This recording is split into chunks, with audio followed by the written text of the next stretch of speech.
Boa noite, em nome de Jesus.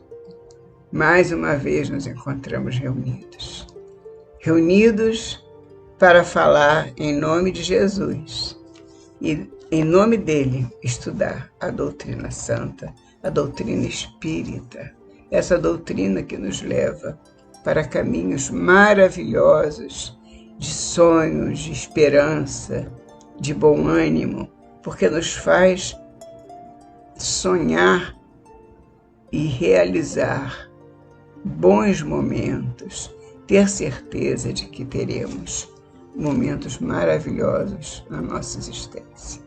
Obrigada, meus amigos, por estarmos juntos mais uma vez. Pedimos aos amigos espirituais que venham até nós, que nos ajudem nesse estudo.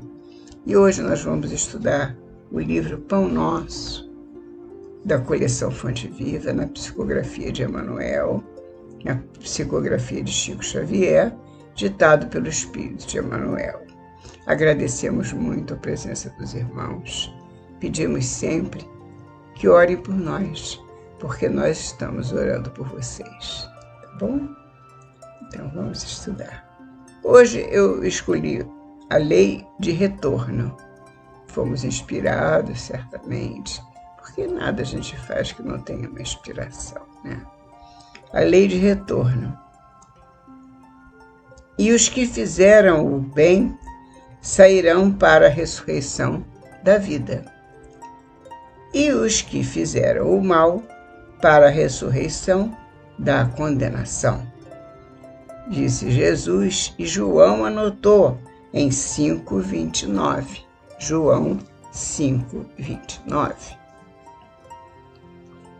Em raras passagens do Evangelho, a lei reencarnacionista permanece tão clara quanto aqui, em que o ensino do Mestre se reporta à ressurreição da condenação.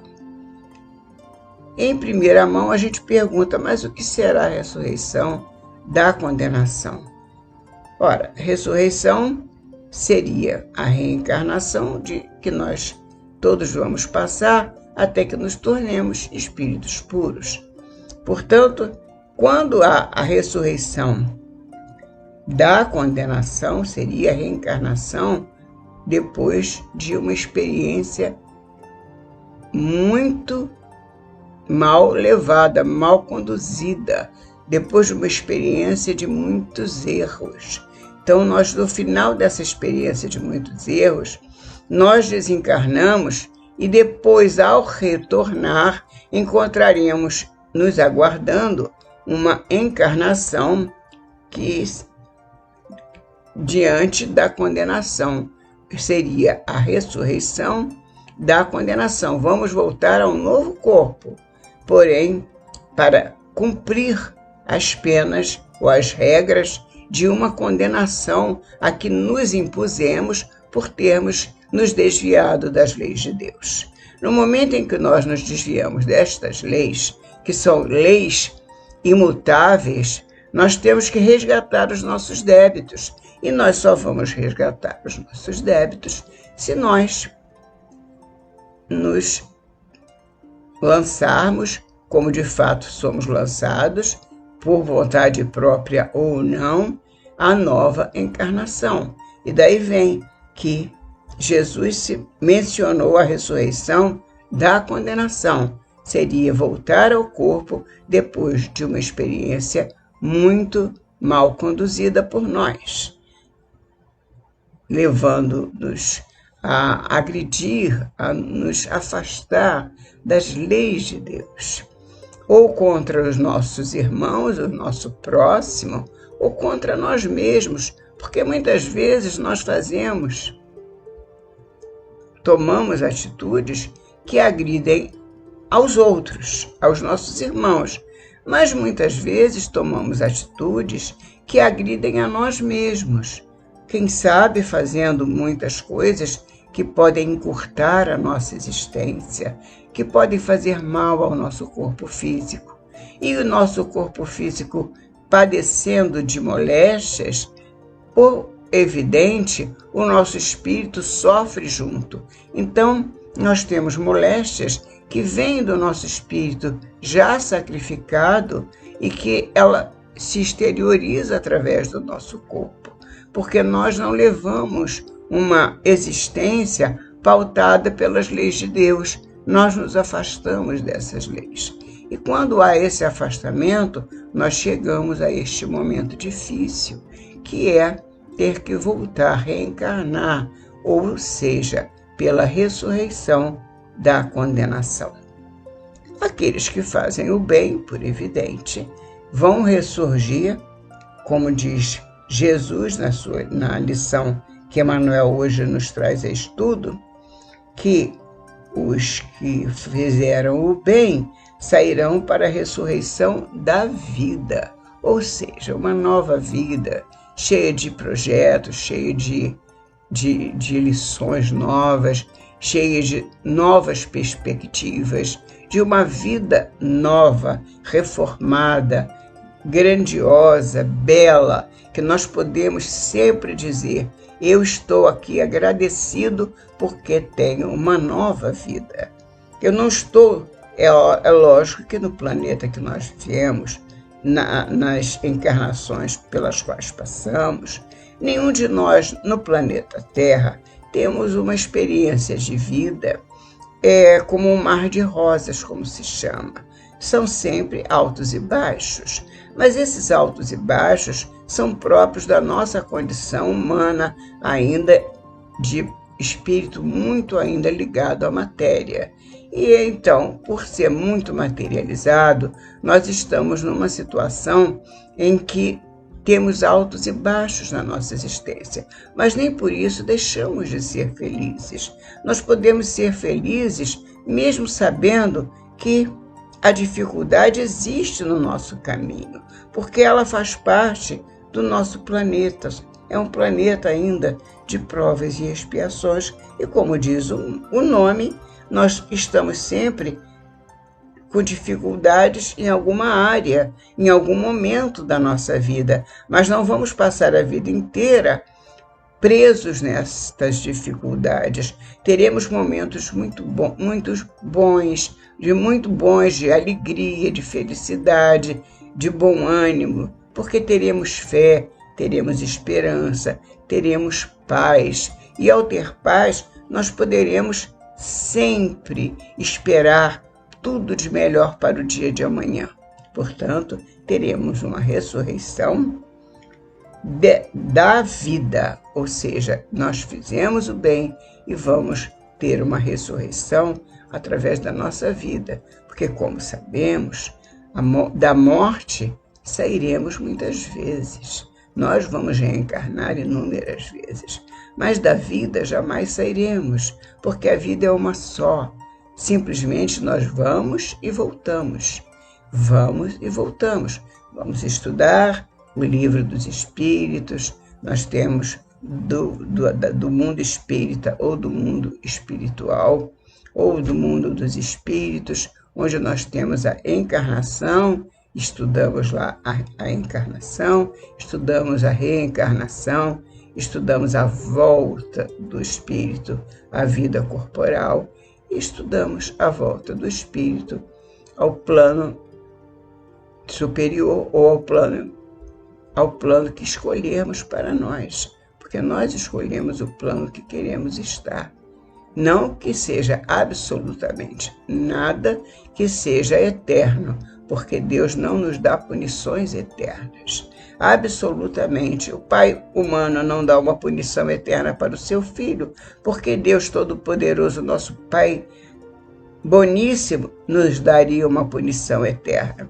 Não existem punições eternas, existem pagamentos de débitos contraídos com infringindo as leis de Deus. Quando infringimos essas leis, nós adquirimos, colocamos na nossa conta débitos que temos de resgatar, porque nós somos pesados à economia do planeta. Nós somos pesados à economia, na contabilidade divina, nós pesamos muito porque praticamos muitos erros. Mas quando esses erros são muito aviltantes à lei de Deus, nossos débitos são maiores. Portanto, existe a ressurreição para a vida, como diz Jesus, a ressurreição da vida e a ressurreição da condenação, como nós falamos anteriormente. E Kardec prossegue, quando diz, em raras passagens do Evangelho, a lei reencarnacionista permanece tão clara quanto aqui. Exatamente nesse estudo que Emmanuel faz desse versículo em que Jesus mencionou a ressurreição da vida e a ressurreição da condenação. E prossegue Emmanuel, como entenderiam estas palavras os teólogos interessados na existência de um inferno ardente e imperecível? É verdade, porque existem denominações religiosas que entendem que ao desencarnar, ao morrer, porque eles chamam assim, ao desencarnar, o espírito vai para uma condenação eterna porque ele praticou muitos males. Porém, quem é superior a Deus para colocar nas costas de um irmão que praticou muitos erros uma condenação eterna? Deus não daria uma condenação eterna a filho algum. Portanto, essas correntes religiosas não estão seguindo os ensinamentos da doutrina.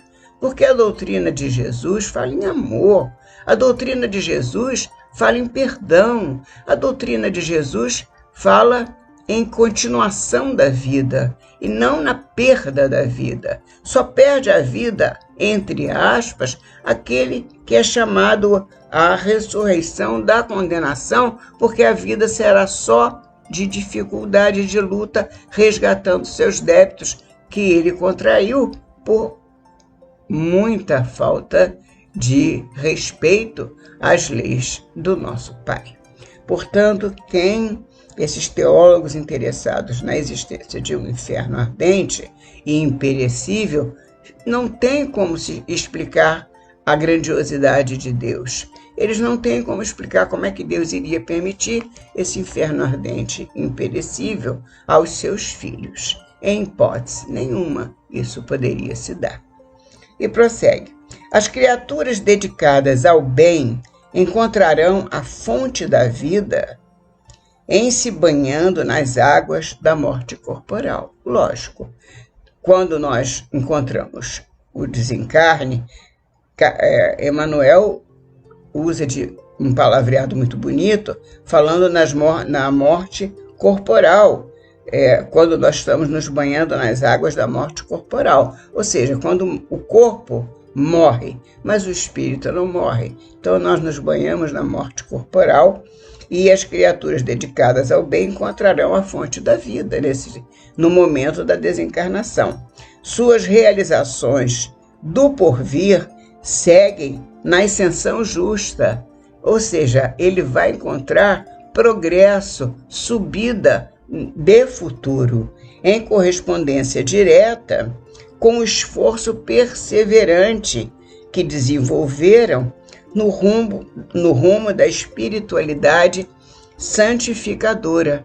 Quanto mais ele lutou, trabalhou pelo bem e pelo progresso desse rumo da espiritualidade santificadora para todos os irmãos, para si mesmo, ele se elevou perante a espiritualidade, ele cresceu, ele subiu os degraus da espiritualidade. Então ele está resgatando débitos do passado remoto e não está adquirindo outros débitos mais graves para o futuro. O seu porvir vai ser de uma ressurreição da vida.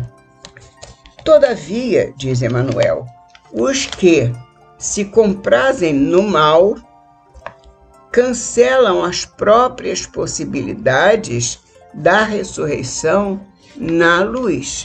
Sim, porque ao contrário daqueles que se dedicam ao crescimento da espiritualidade nos corações, não só nos seus, mas como de outros irmãos, dos irmãos de jornada, aqueles que se dedicam ao mal, eles estão apenas se afastando da elevação necessária, do crescimento, do progresso, tudo lei de Deus.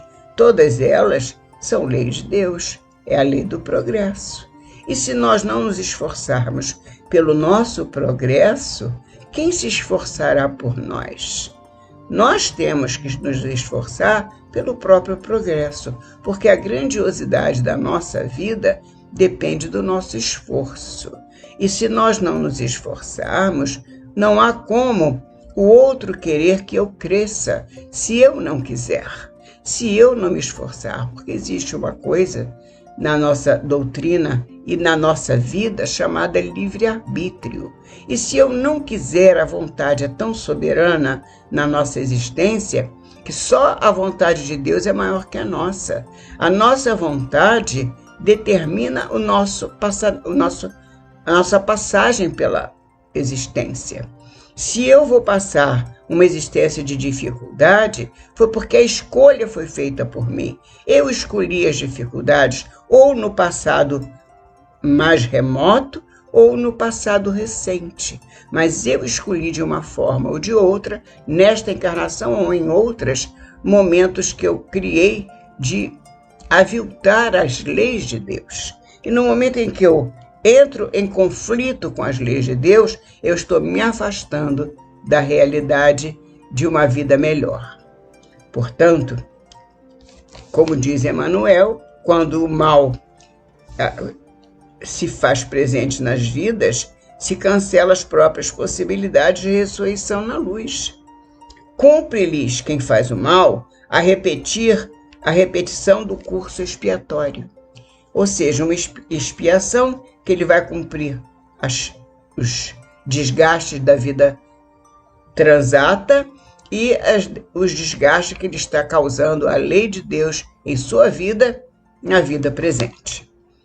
E a volta à lição é a volta à lição ou ao remédio, porque não há outra possibilidade. Se a pessoa, se o ser, se o irmão, ou se eu, seja quem for, não quiser cumprir, não quiser seguir os princípios ditados pelo nosso Pai Celestial, que esses princípios são ditados através das suas leis, que são sempre permanentes e irretorquíveis, não há como se alterar as leis de Deus, então cumpre-lhes a repetição do curso expiatório. E é a volta à lição ou ao remédio. Não lhes surge diferente alternativa. Quem quiser seguir os caminhos do mal vai ter o livre-arbítrio, mas terá que responder com a volta à lição e ao remédio, que é difícil e é amargo. A lei de retorno, pois, está contida amplamente nessa síntese de Jesus. A ressurreição pela vida de progresso, de evolução, ou a condenação, a ressurreição da condenação, quando praticamos o mal. Ressurreição é ressurgimento. E o sentido de renovação não se compadece com a teoria das penas eternas. Já falamos sobre as penas eternas. A renovação, o progresso, não tem nenhuma similaridade com a teoria das penas eternas. Não existe essa possibilidade. Vamos ressurgir, vamos renascer, vamos reencarnar, porém, sem condição de contar em nossa existência, qualquer que seja ela, com as penas eternas. Teremos as nossas provas, as nossas expiações, se for o caso, se tivermos nos compliciado com o mal, ou vamos, em nome de Jesus, seguir pelas portas mais estreitas, porém firmes e serenas da espiritualidade. Nas sentenças sumárias e definitivas, não há recurso salvador. De jeito e maneira, nas sentenças definitivas, não há recurso salvador. Através da referência do Mestre, contudo, observamos que a providência divina é muito mais rica e magnânima que parece. Não nos dá penas eternas. Haverá ressurreição para todos, ou seja, todos reencarnaremos, apenas com a diferença de que os bons tê-la-ão em vida nova, novos propósitos, e os maus em nova condenação, decorrente da criação reprovável deles mesmos. Eles criaram o mal em seu caminho, se afastando das leis de Deus. Que Deus nos defenda do mal, nos mostre sempre o bem e que nós possamos ter o bom ânimo de seguir pelo caminho do bem. Que Jesus nos proteja, nos guarde e nos defenda. Até a próxima semana, se Deus quiser.